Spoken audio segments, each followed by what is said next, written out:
Amazon को दुनिया का सबसे बड़ा रेन फॉरेस्ट कहा जाता है, लेकिन असल राज उसकी साइज में नहीं छुपा। असल राज इस बात में है कि ये जगह काम कैसे करती है। क्योंकि जब तक आप ये नहीं समझते कि अमेज़न को शेप कौन करता है, तब तक उसके अंदर छुपी सबसे एक्स्ट्राऑर्डिनरी जगहों का असली मतलब समझ ही नहीं आता।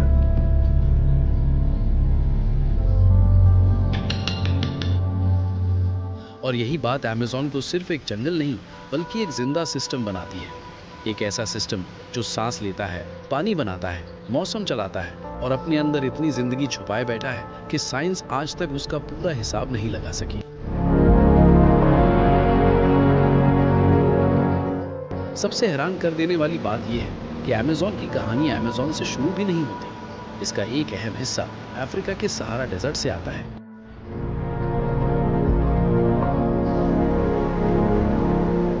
हर साल लाखों टन गर्द हवा के साथ अटलांटिक क्रॉस करती है और हजारों किलोमीटर्स का सफर तय करके अमेज़न तक पहुंचती है। ये सिर्फ मिट्टी नहीं होती, ये फास्फोरस लेकर आती है, वो न्यूट्रिएंट जिसके बगैर जंगल धीरे धीरे कमजोर पड़ने लगता।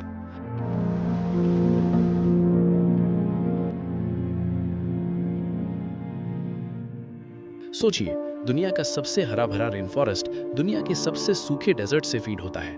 डेजर्ट से रेन फॉरेस्ट तक का ये कनेक्शन इतना अजीब है कि अगर आप पहली दफा सुनो तो फिक्शन लगता है, लेकिन हकीकत में ये अर्थ के सबसे इंपॉर्टेंट नेचुरल लिंक्स में से एक है।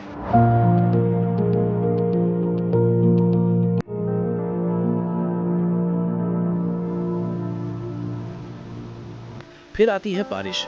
हम अक्सर समझते हैं कि अमेज़न को बारिश मिलती है, लेकिन असल में अमेज़न खुद बारिश बनाता है।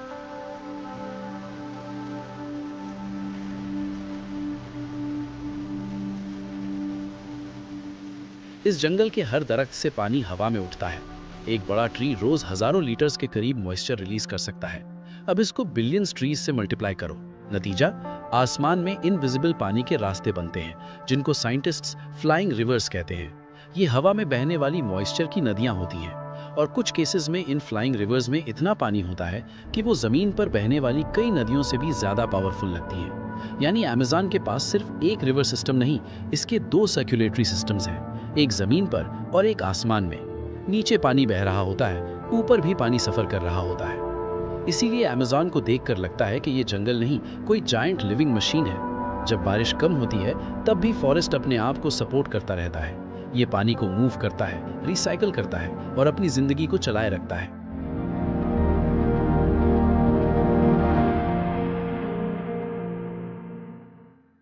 और जैसे जैसे आप इस इकोसिस्टम को समझने लगते हो, वैसा वैसा अमेज़न और भी ज्यादा स्ट्रेंज लगने लगता है।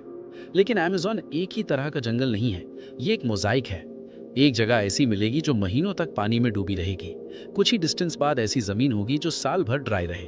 कहीं वाइट सैंड सॉइल्स हैं जहाँ का जंगल ट्रॉपिकल सवाना जैसा लगता है। कहीं मिनरल रिच ग्राउंड पर साउथ अमेरिका के सबसे ऊंचे दरख्त उगते हैं। इसीलिए अमेज़न में दो जगह जो मैप पर बहुत करीब लगती हैं, असल में बिल्कुल अलग वर्ल्ड्स होती हैं। अलग सॉइल, अलग फ्लड साइकिल, अलग इंसेक्ट्स, अलग बर्ड्स, अलग सर्वाइवल रूल्स। और जब बायोडाइवर्सिटी की बात आती है तो अमेज़न इंसानी इमेजिनेशन को चैलेंज करता है। एक सॉकर फील्ड जितनी जमीन में 300 से ज्यादा ट्री स्पीशीज मिल सकती हैं। इतनी डाइवर्सिटी के कई टेम्परेट मुल्कों में पूरे मुल्क भर में इतनी ट्री वैरायटी नहीं मिलती जितनी यहाँ 1 हेक्टेयर में मिल जाए। और ये सिर्फ प्लांट्स की बात है।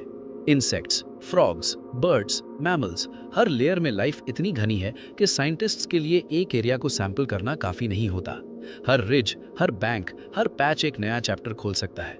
लेकिन अमेज़न सिर्फ बायोलॉजिकल वंडर नहीं, ये कल्चरल वर्ल्ड भी है। इस बेसिन में 300 से ज्यादा इंडिजिनस ग्रुप्स रहते आए हैं। कुछ कम्युनिटीज को plants, reverse, flood cycles, seasonal winds और एनिमल बिहेवियर का इतना गहरा इल्म है कि मॉडर्न साइंस भी उस नॉलेज को रिस्पेक्ट करती है। कहीं आज भी ऐसे आइसोलेटेड ग्रुप्स मौजूद हैं जो आउटसाइड वर्ल्ड से कांटेक्ट नहीं चाहते। उनकी प्रेजेंस याद दिलाती है कि अमेज़न कभी भी खाली विल्डरनेस नहीं था। ये हजारों सालों से ह्यूमन इंटरैक्शन, मेमोरी और अडेप्टेशन का लैंडस्केप रहा है।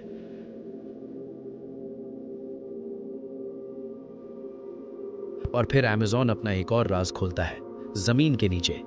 फॉरेस्ट फ्लोर के अंदर कुछ जगहों पर साइंटिस्ट्स को डार्क फर्टाइल सॉइल्स मिलती हैं जिन्हें टेरा प्रेटा कहते हैं। ये नेचुरली फॉर्म नहीं हुई, ये प्री कोलंबियन सोसाइटीज की इंजीनियरिंग का रिजल्ट है। प्री कोलंबियन सोसाइटीज ने चाकोल, ऐश, फूड वेस्ट और ऑर्गेनिक मटेरियल मिलाकर ऐसी सॉइल बनाई जो आज भी अनयूजुअली फर्टाइल है। सोचिए, 2000 साल पुरानी इंसानी सोच आज भी जंगल को फीड कर रही है। यानी अमेज़न के अंदर सिर्फ नेचर नहीं, पुरानी सिविलाइजेशंस के फिंगरप्रिंट्स भी जिंदा हैं।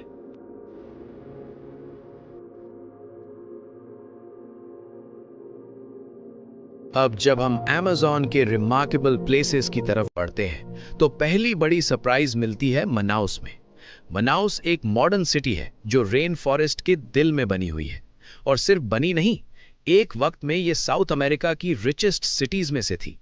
रबर बूम के दौर में यहाँ इतनी दौलत आई कि ओपेरा हाउस बनाया गया, यूरोपियन आर्किटेक्चर इंपोर्ट हुई, इटालियन मार्बल और फ्रेंच आयरन वर्क जंगल के दरमियान लाया गया। एक पल के लिए इमेजिन करो, डेंस अमेज़न के बीच एक ग्रैंड ओपेरा हाउस। ये कॉन्ट्रास्ट ही मनाउस को सररियल बनाता है। लेकिन मनाउस का असली मैजिक उसके बाहर शुरू होता है। यहाँ दो जायंट रिवर्स मिलती हैं, रियो नेग्रो और सोलिमोएस। एक का पानी डार्क, ऑलमोस्ट चाय जैसा लगता है। दूसरी रिवर ज्यादा लाइट और सेडिमेंट हैवी होती है। और सबसे अजीब बात, ये दोनों रिवर्स मिलकर भी फॉरन मिक्स नहीं होती। तकरीबन 6 किलोमीटर्स तक साइड बाय साइड चलती रहती हैं, जैसे पानी के अंदर किसी ने इनविजिबल बाउंड्री ड्रॉ कर दी हो। एक साइड डार्क करंट, दूसरी side muddy current. Early explorers ने इस मंजर को समझने के लिए पूरे सफ़े लिखे। आज हम जानते हैं कि इसके पीछे टेम्परेचर, स्पीड और डेंसिटी का साइंस है, लेकिन देखने में ये आज भी किसी मिरेकल से कम नहीं।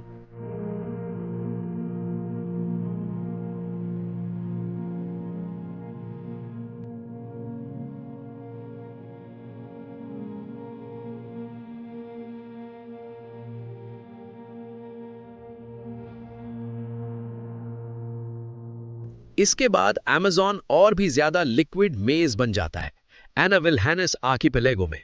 ये फ्रेश वाटर लैब्रिंथ है, हजारों आइलैंड्स, चैनल्स और शिफ्टिंग वाटरवेज का सिस्टम।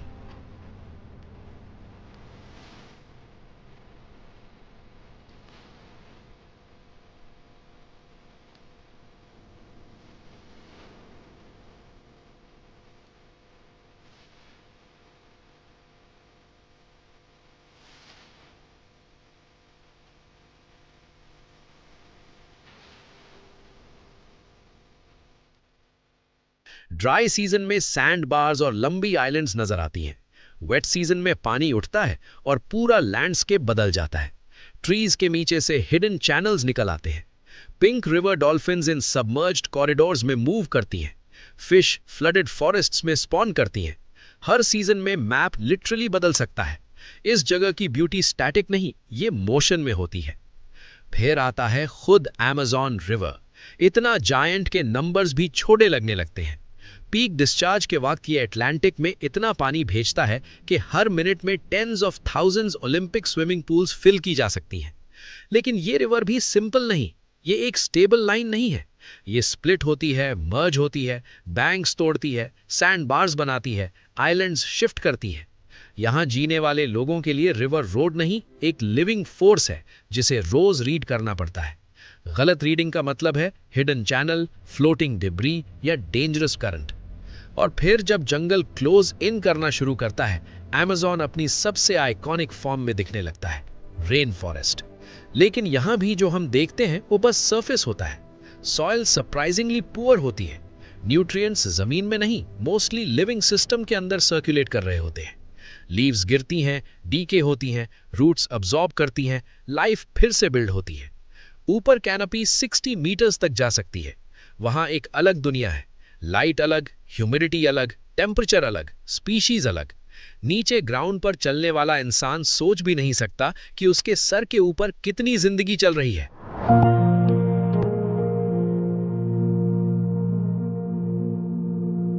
अमेज़न की सबसे अनएक्सपेक्टेड जगहों में से एक है ऑल्टर दो चाओ। जंगल के अंदर व्हाइट सैंड बीचेस और क्लियर टर्कवाइज वाटर। सुनने में अमेज़न जैसा लगता ही नहीं, लेकिन ड्राई सीजन में तापाजोस रिवर का लेवल गिरता है और हिडन सैंड बैंक्स एक्सपोज हो जाती है। वाटर में सेडिमेंट कम होता है, इसलिए पानी क्रिस्टल क्लियर लगता है। लेकिन ये पैराडाइज परमानेंट नहीं। वेट सीजन आता है और सब कुछ गायब। बीचेस डूब जाती हैं, फॉरेस्ट पानी में चला जाता है और फिश सबमर्ज्ड ट्रीज के दरमियान फ्रूट्स और सीड्स खाने लगती हैं। यहाँ जमीन और पानी का रिश्ता फिक्स नहीं, सीजनल है। लेकिन अगर वाइल्ड लाइफ इंटेंसिटी देखनी हो तो तंबोपाटा का जवाब मुश्किल है। यहाँ ऑक्सबो लेक्स है, डिफरेंट फॉरेस्ट टाइप्स है, क्ले रिच बैंक्स है और स्पीशीज कॉन्सेंट्रेशन इतनी हाई है कि शॉर्ट डिस्टेंसेस में पूरा इकोलॉजिकल शिफ्ट महसूस होता है।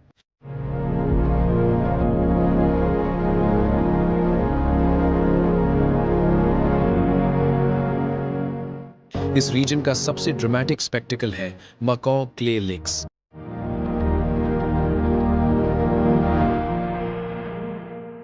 सुबह होते ही डजन्स, कभी hundreds of brightly coloured macaws एक एक्सपोज्ड क्ले वॉल पर उतरते हैं।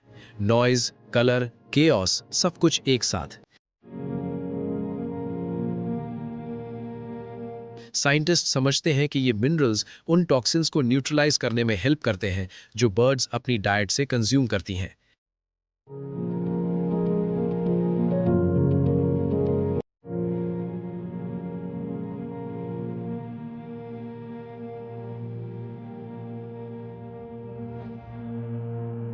लेकिन इस सीन का ड्रामा सिर्फ फीडिंग में नहीं, रैप्टर्स आसपास सर्कल करते हैं। हर मूवमेंट में रिस्क और सर्वाइवल दोनों छुपे होते हैं।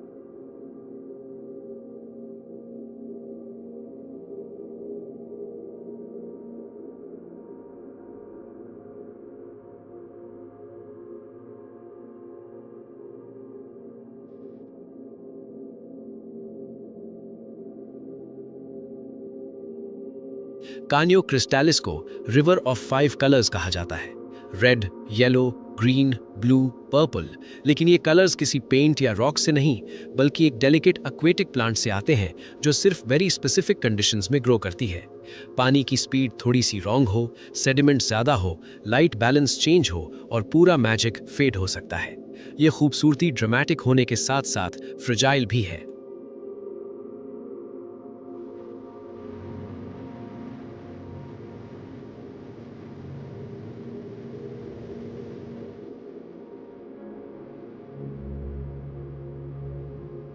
और फिर कानेमा नेशनल पार्क में टेपुईज राइज करते हैं, जायंट सैंडस्टोन टेबल माउंटेन्स, जैसे किसी ने जमीन के टुकड़े आसमान की तरफ उठा दिए हों। ये इतने पुराने हैं कि साइंटिस्ट्स इन्हें आइलैंड्स इन टाइम कहते हैं। इनकी आइसोलेटेड हाइट्स पर ऐसी स्पीशीज मिलती हैं जो कहीं और नहीं मिलती। यहीं से एंजल फॉल्स गिरता है, दुनिया का टॉलेस्ट अनइंटरप्टेड वाटरफॉल। इतनी ऊंचाई से पानी गिरता है कि नीचे पहुंचने से पहले ही मिस्ट में टूटने लगता है। ये सिर्फ एक वाटरफॉल नहीं लगता, बल्कि क्लाउड के अंदर से गिरती हुई कोई वाइट थ्रेड लगती है। और शायद यही अमेज़न का सबसे बड़ा राज है। दूर से देखने पर ये एक सिंगल रेन फॉरेस्ट लगता है, लेकिन करीब जाओ तो पता चलता है कि ये एक दुनिया नहीं, हजारों वर्ल्ड्स का सिस्टम है। डेजर्ट से आने वाली डस्ट, आसमान में बहने वाली रिवर्स, जमीन के नीचे ancient human made soils, months तक डूबने वाले फॉरेस्ट्स, वाइल्ड लाइफ के इम्पॉसिबल गैदरिंग्स और ऐसे लैंडस्केप्स जो एक कॉन्टिनेंट के अंदर दूसरे कॉन्टिनेंट जैसे लगते हैं। अमेज़न का रियल वंडर उसकी साइज नहीं, उसका रियल वंडर उसकी कॉम्प्लेक्सिटी है। ये जगह सिर्फ एग्जिस्ट नहीं करती, ये कॉन्स्टेंटली मूव, ट्रांसफॉर्म और इवॉल्व करती रहती है। और जितना ज़्यादा इंसान इसे समझने की कोशिश करता है, उतना ही ज़्यादा अमेज़न अपने अंदर नए राज खोलता चला जाता है।